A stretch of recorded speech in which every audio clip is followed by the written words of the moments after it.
The story is about Reb Meilich Isaac, a man who lived in Yerushalayim, a life of tremendous hardships and difficulty.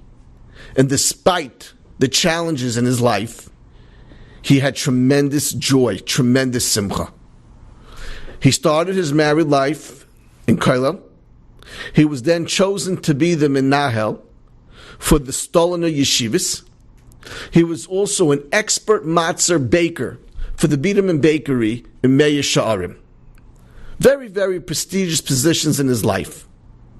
However, the most prestigious position that he held was teaching people how to deal with nisyonis, with hardships.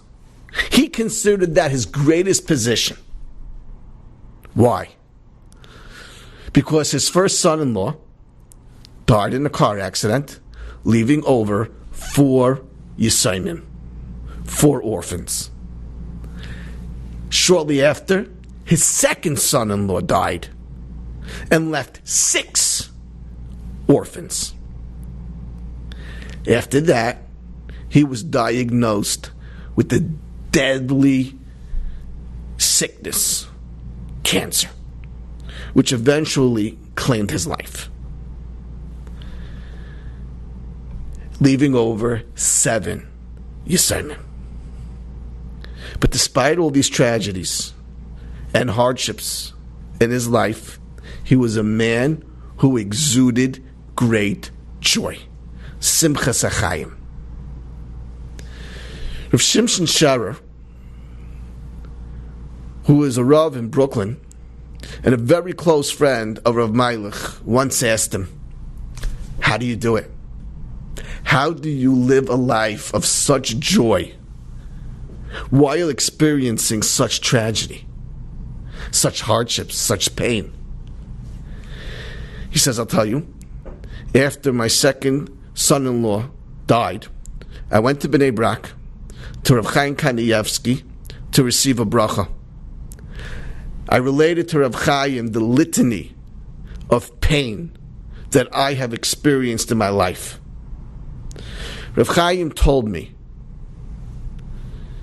that you should not be besimcha because of the pain, but you should also not be in anguish because of the pain that Hashem is sending you either.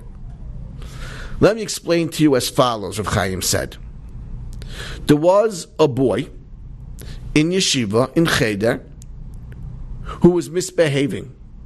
So much so that the principal felt he could not be in this yeshiva anymore, and they said, you're going to be expelled.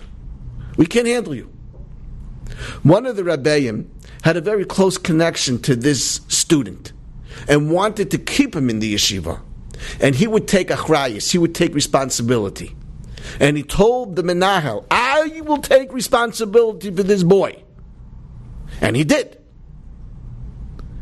And when he didn't behave, the Rebbe reprimanded him. And sometimes this boy even needed a patch. But at the same time, this boy remained in yeshiva. The reprimand and the patch was only helpful so that he could stay in the yeshiva. It was necessary. It was important. Rav Chaim told me, Reb Meilich, du bist noch in cheder. You are in cheder. You are in the Ribono Shel Olam's cheder. Sometimes we don't know why, and sometimes it's a kapara, and we need patch, and we need a patch. But at least you're in cheder. The menahel is the Ribono Shel Olam. He's your father. If he has to shake us up sometimes, we have to realize where it's coming from. It's coming from Avi.